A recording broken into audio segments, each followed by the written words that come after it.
Hello everybody, it's Carl here from Tesla Model 3 UK, and today is the second month anniversary of me picking up my Tesla Model 3 SR Plus. So I thought I'd give you a little update as to how far I'm getting on. Done just over 2,000 miles now, which is quite a lot of miles for me. I've got another car as well, and I don't do that many miles. One of the reasons I've done so many miles is because I've pretty much been looking for excuses to go out for a drive in the car. Really enjoying it. A few things I don't like about it, but generally for the most part I'm very, very happy with it. I've not found any major problems with the car, which some people seem to, be having a lot of bad luck or, not be having a very good time with problems. The performance has been more than adequate. Really happy with it. It's plenty fast enough. Everybody's impressed by it when I put it into standard mode, and most people, to be honest, are impressed by it if I use it in chill mode. The fuel economy, or the efficiency, or whatever you want to call it, has been at least as good as I expected, probably a bit more better than expected. Saying that, the weather's been great for the most part, so I would expect that as winter draws near, that it's going to get considerably worse if my experience of electric cars in the past has got anything to go on. Apart from that, yeah, there are a few little things, and I'm going to do a video saying things I don't like about the car, so no spoilers. But generally, it's just a great car. It's not the fastest car I've ever had, although, pretty close. It's not the biggest car I've ever had. It's not the most comfortable car I've ever had. But what I think it does right, it is a car that you can buy without thinking, oh my god, what have I done? So in some respects, it's a really ordinary car. If you say something like a Mercedes C-Class or a BMW 3 Series or an Audi A4 or an ordinary car, they're obviously classy cars, and the Tesla Model 3 is the same. But they aren't cars that you think, ooh, should I really be buying one of these? Tesla Model 3 slots straight into that. Okay? I can't see anybody, unless you live on the Orkneys or something like that, or miles away from a charger. Maybe you don't have your own charging point and you live a long way away from a charger, you don't have off-street parking. But really, I can't see many people, again, maybe you need a hatchback or you need an estate car. I can't see many people for whom a Tesla Model 3 wouldn't be an ideal solution if you're wanting to spend around £37,000 or more on a car. Obviously, I get people saying, oh well, I've got a 10-year-old Fiesta, I'm never going to be able to replace it with a Model 3. Well no, but you were never going to be able to replace that with a C-Class Mercedes or a BMW 3 Series either. It obviously only fits a band of people for who can afford that amount. A lot of those people will be business users and will be getting company cars. Tesla Model 3 is got to be the best company car. If you look at the evolution of Tesla, they did the Roadster, obviously only suitable for very few people, expensive and impractical. The Tesla Model S, much more suitable for a much wider range of people, but still pretty expensive. Model X, if you've got 6 or 7 people that you carry regularly, then that's going to be a fantastic car for you. But most people don't buy cars that cost, sometimes upwards of £100,000. A lot more people buy cars that are in the 40 grand mark. The Tesla Model 3 is, to me, if you're looking for a 4-door saloon, it is now the premier 4-door saloon in that price range. Okay? Range anxiety is completely a thing of the past. I'm not saying I don't look sometimes at a route and think, how many times I'm going to have to stop to get there, and the answer is normally no times or one time. And there is a little bit more management of the car.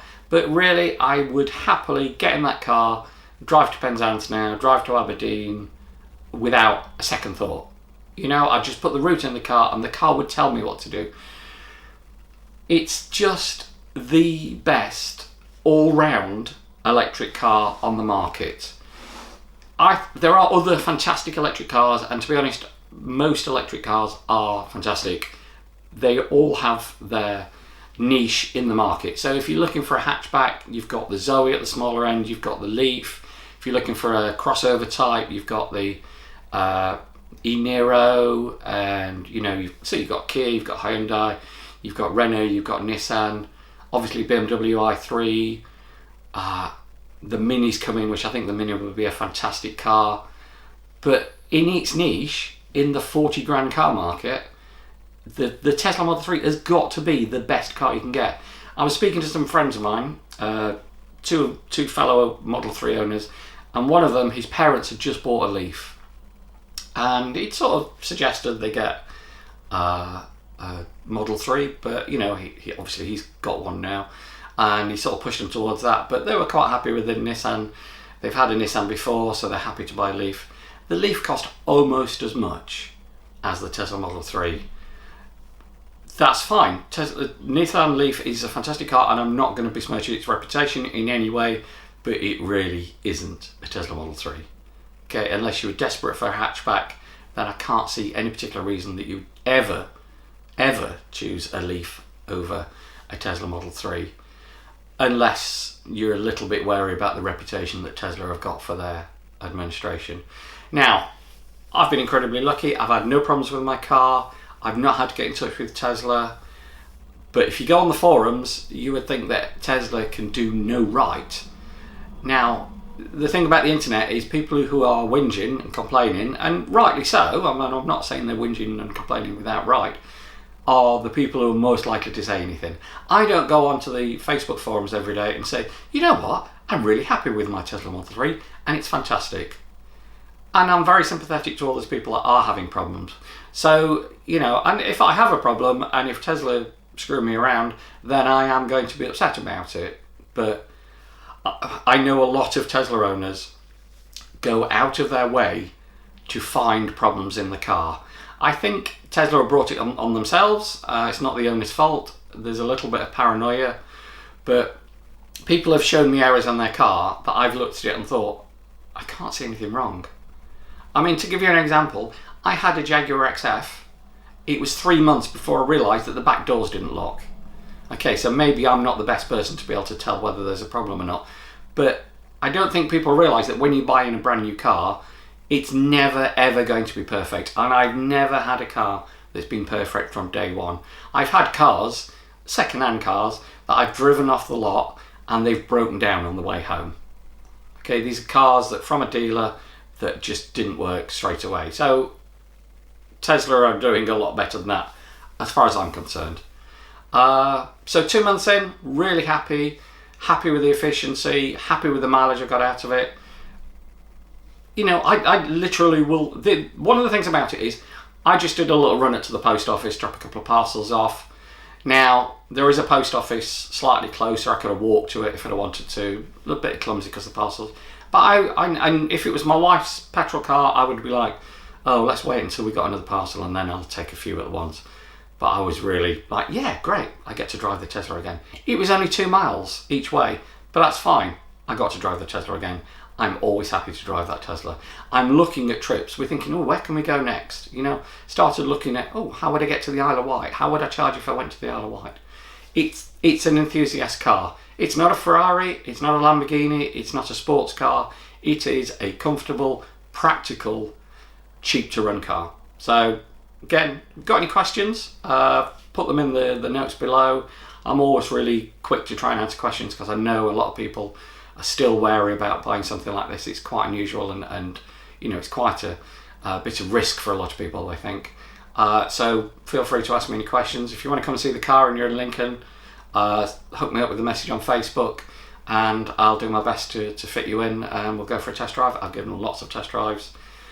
Obviously, you know, if you want to use my referral, if you like the videos and you want to use my referral code, that's great. If you don't want to use my referral code, please, if you're ordering one, use somebody's referral code. Okay, find a friend who's got one and use their referral code. It doesn't have to be mine, but you'll get 1,000 free Supercharger miles. Okay, so that's it really. Not a lot to say. Great car, really pleased with it. You know, I love it. Okay, this is Carl from Tesla Model 3 UK saying thanks very much for watching, and don't forget to subscribe if you want to see more of this stuff. The next one I'll do, probably before the end of the week, will be the things I don't like. That might be worth watching if you're on the edge because of buying one, because you might think, well actually, yeah, I hate that as well. To be honest, there's nothing there that should put you off. But you know, sometimes you're used to the way things work, and if it doesn't do it the same way, you might think, actually, I don't like it. You just try and get a test drive if you can anyway, because I think once you've driven one, you'll be hooked. Okay, thanks guys. Bye.